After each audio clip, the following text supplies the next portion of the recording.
En me baladant sur Mubi, une sorte de Netflix pour cinéphiles, je suis tombé sur ce film d'animation, La Tortue Rouge. L'esthétique me plaisait, ça avait l'air sympa. Je regarde la bande-annonce et là, cet écran apparaît. Vu le style d'animation, j'étais en effet assez surpris de découvrir que c'était une production Ghibli. Il se trouve que c'est la première fois que ce studio travaillait en production avec d'autres studios étrangers. Donc forcément, c'est intriguant. La surprise passée, il était temps de découvrir ce Ghibli inconnu qui s'avérait un film poétique et épuré, livrant un récit initiatique sur le cycle de la vie et sur la nature.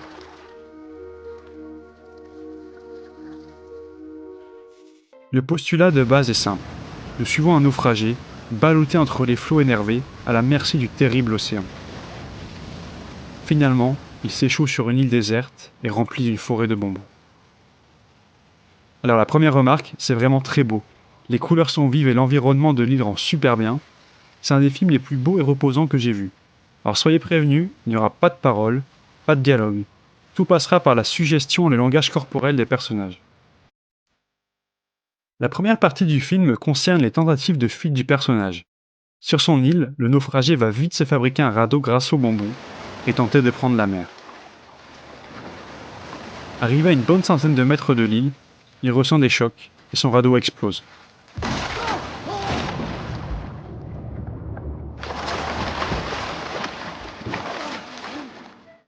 Il est déterminé, alors il recommence avec un radeau plus gros et rebelote.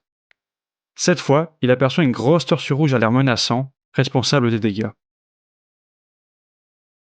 Il ne se laisse pas décourager et construit un troisième radeau, énorme, mais rien n'y fait.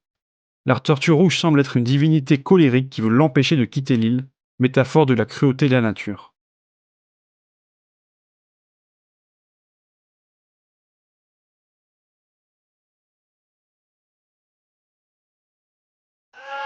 Le naufragé monte en haut de l'île et hurle sa rage et son impuissance au ciel. Alors qu'il peine à se remettre de ses émotions, il aperçoit la tortue rouge sur la plage. À présent, c'est elle qui n'est pas dans son élément. Il se précipite dessus armé d'un bâton et l'abat sur la tête de son ennemi, puis la retourne.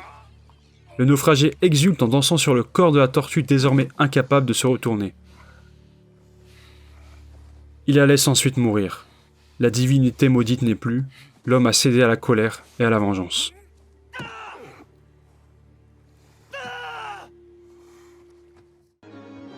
Des scènes surréalistes ponctuent de temps en temps le récit, illustrant les rêves et les craintes du naufragé, notamment celle où il voit la tortue s'envoler, ou bien celle où il court après un orchestre imaginaire.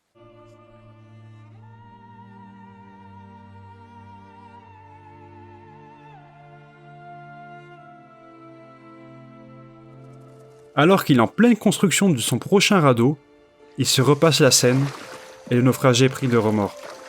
Alors qu'il médite près du cadavre, un craquement se produit. Le naufragé n'en revient pas. À la place de la tortue est apparue une jeune femme.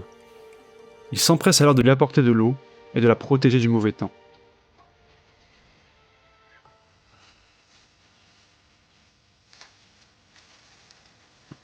Le naufragé achète sa rédemption en s'occupant de cette femme. Elle finit par se réveiller, et après un petit jeu de chat et de souris, ils finissent par s'apprivoiser.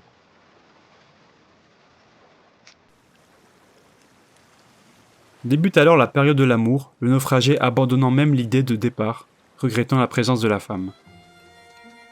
Puis vient l'enfant, le renouveau de la vie. Avec lui vient la responsabilité. Ils vivent alors une vie heureuse, le naufragé leur enseigne le monde extérieur à travers de fragiles dessins dans le sable. Le temps passe, l'enfant devient adolescent. Mais la nature va cruellement leur rappeler sa puissance destructrice. Les flots se retirent de façon inquiétante, les poissons frétillent sur le sol à présent sec, et les mouettes s'envolent au loin. Conformément au signe annonciateur, un tsunami frappe l'île de plein fouet, balayant les plages et la forêt. L'ayant compris trop tard, la petite famille n'a pas le temps de se réfugier.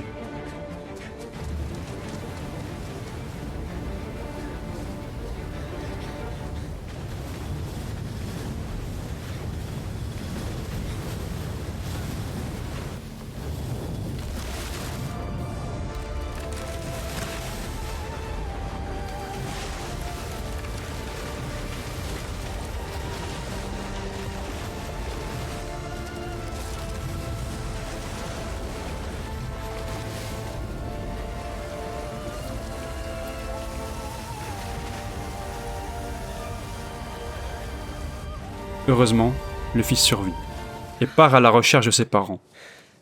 Il retrouve sa mère blessée, mais le père reste introuvable. Il suit alors son instinct et, tracté par 2 tortues, trouve son père échoué sur un bambou au large de l'île.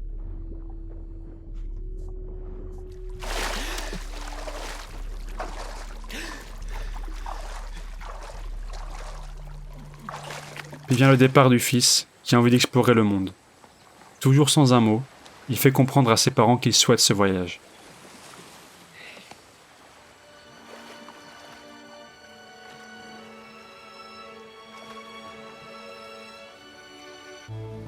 Du temps s'écoule encore, le couple vieillit ensemble et le naufragé finit par mourir dans son sommeil. Cette scène est triste et belle en même temps, triste car la femme se retrouve seule, mais ils ont en même temps une vie heureuse et paisible. En touchant sa main, elle redevient finalement la tortue rouge et s'enfonce dans l'océan.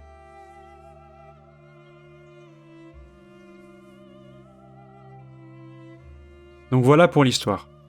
À présent, on peut noter plusieurs choses, notamment l'absence de la parole, ce qui oblige à tout montrer par le jeu visuel ou par la mise en scène subtile, ce qui rend les émotions encore plus pures. L'évolution des personnages passe également par là, par exemple pour montrer la générosité du naufragé, il offre un peu à manger aux crabes qui vont devenir des sidekicks assez drôles. Chaque élément du film va traduire une émotion ou un passage de la vie des personnages, l'amour, le renoncement, le renouveau. Dans ces décors épurés, l'émotion passe de façon simple et brute et prend encore plus de place. Une question va à présent nous tarauder. Que représente la tortue rouge ? Michael Dudok de Witt, le réalisateur, déclara ceci à ce sujet. Je n'ai pas d'explication précise. J'ai choisi la tortue de manière instinctive. C'est un être paisible, solitaire, mystérieux avec son côté ancestral, presque immortel. J'ai testé le scénario avec d'autres grandes créatures de l'océan, comme la pieuvre par exemple. Mais ça ne fonctionnait pas, une pieuvre ça évoque tout de suite quelque chose de dangereux. La tortue, elle n'attaque jamais, elle est prête à l'empathie. Dans une autre interview, il dira « J'ai choisi la tortue car elle est paisible et solitaire et c'est pour ça que je l'aime.